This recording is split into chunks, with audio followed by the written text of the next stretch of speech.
it's Rachel. It's Rachel Color Dog Training. And today I wanted to talk about relationship versus training. But one of the things that I hear a lot is, well, you won't need those tools if you just build a relationship with the dog. One of the dogs I'm working with now, named Moseley, is the reason I want to have this talk, because he's a perfect example of how that's just not the case. Yeah, so they're just like, just build a relationship with the dogs. You don't need to use the tools, blah, blah, blah, blah, blah. There's so much more to training than having a relationship with the dog. I love dogs. I obviously form a relationship with every dog I train because I freaking love dogs and I love what I do. But that's not enough. Like, there is the science behind it, the 4 quadrants of training. I'm going to teach you how to do everything. That's not just going to come from you liking me. And that being said, not every relationship is a good relationship. And I'll dive into Moseley here in a second, but you know, the owners have relationships with their dogs because it's their dog, but the dog still doesn't behave. So I'm gonna come in as a trainer, right? This isn't my dog, so it's not my job to form a relationship with this dog and become best friends with him. Now, I love dogs, so I do, but I'm here to train you. I'm here to teach you how to sit. I'm here to teach you how to down, how to recall, place, do all of those things. It's not my job to come in and be your best friend. And I will tell owners that when we get to parts in the training where it's a little messy, I'm like, you know, I have to come in as the bad guy. Just like a teacher for a student would have to come in and be the bad guy sometimes when a kid doesn't do their homework.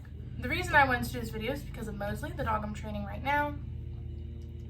I trained his sibling back in February. She did I believe it was a 6-week course. When I trained her, you know, Moseley was there. He was getting used to me. But he wouldn't come near me, right? I would like toss him some treats now and then just to like kind of like keep him chill, but he'd pretty much just sit in the corner and growl at me. That's a relationship. Our relationship was he would sit in the corner and growl at me, and every now and then when he was calm, I'd toss him some treats because I wasn't training him, I was training Stevie. That was our relationship. So we have a relationship. It wasn't a good one, but it was there.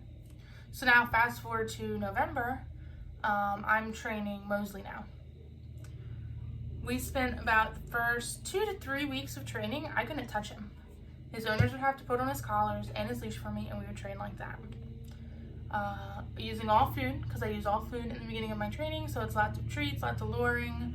But again, our relationship was, I'm holding the leash, he's at the other end of it, as far away from me as he can be, but still working. Super far apart. He was scared because he's scared of everybody, and he's been known to nip at guests. So that was it. So I was really patient with him. We did a lot of counter conditioning with me using clicker, right? So I'll use clicker. So I go to touch his collar, click, treat. Good job. We're doing that over and over and over. And we're doing muzzle conditioning because I have to be safe. I have to not flinch every time he flinches, worried that I'm going to be bit, right? Because he has a history of nipping at people. So we're doing so much counter conditioning and positivity and clicker and food, and all of that is great. And I'm not saying this to discount that. Like, I'm glad I did that. That is a part of my training.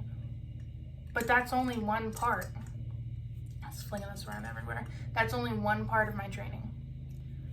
Because it's going to get to a point where the click and the food isn't enough when he's had, I don't know how old he is, probably 7, 8, or 8 years. He's had years of saying, when I'm uncomfortable, I can growl and try to bite somebody and they're gonna leave me alone.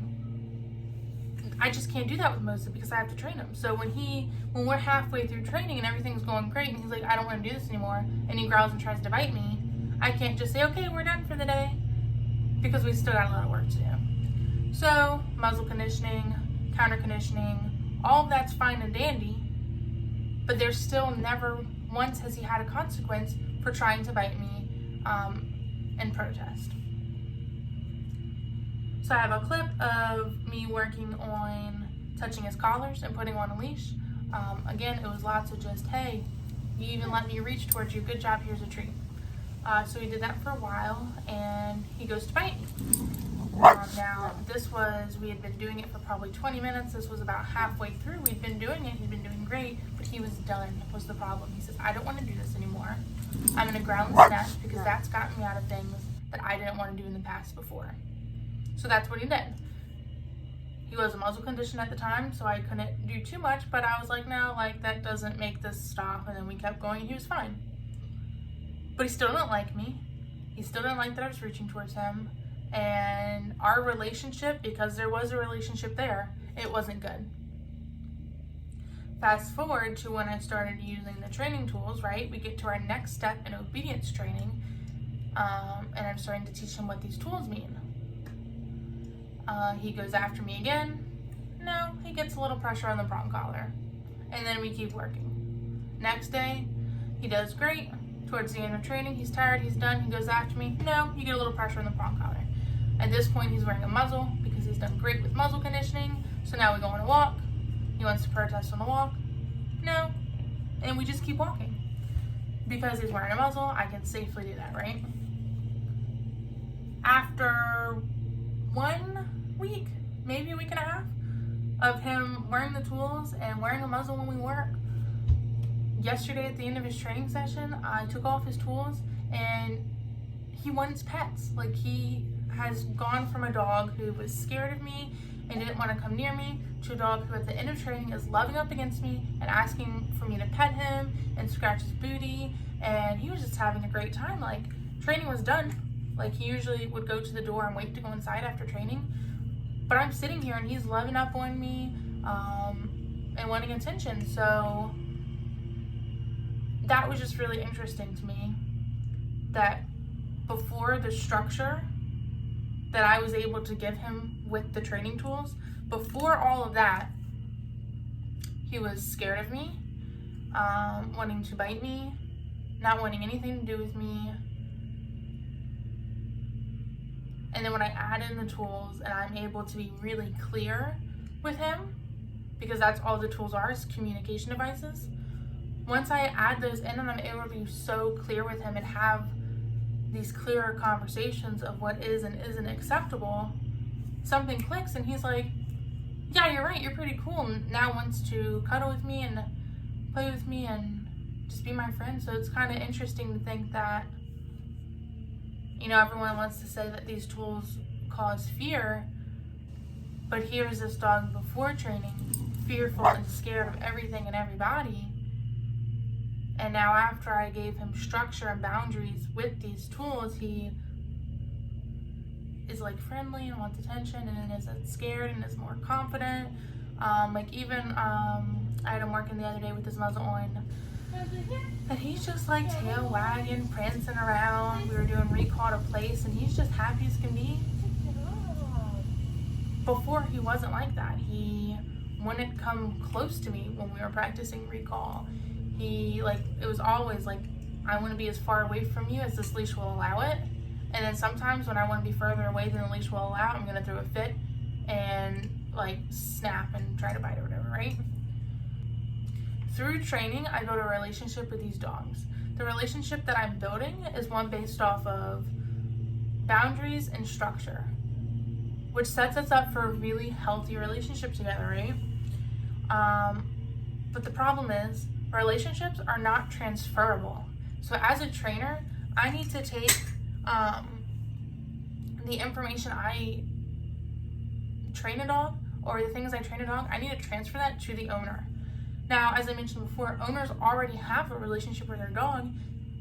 It's just probably not a good one, and that's why they have you train their dog.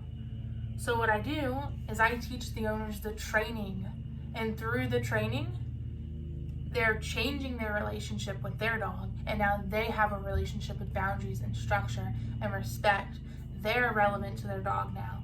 And like, that's just a complete dynamic change that makes the relationship healthy. And if you were to go the route of you have a more fearful dog, so like Moseley, for example, I could probably get to the point where he would be okay with me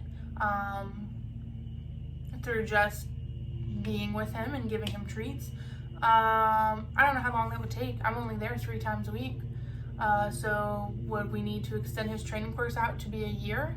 what I need him to move in with me, how long is it gonna take to build a relationship with him when I mean nothing to him, right? Because I'm just coming in 3 times a week, trying to give him some food, get him to do some stuff with me. I mean nothing. He's got no reason to have a relationship with me until I incorporate in the training. And he's like, oh, we're learning.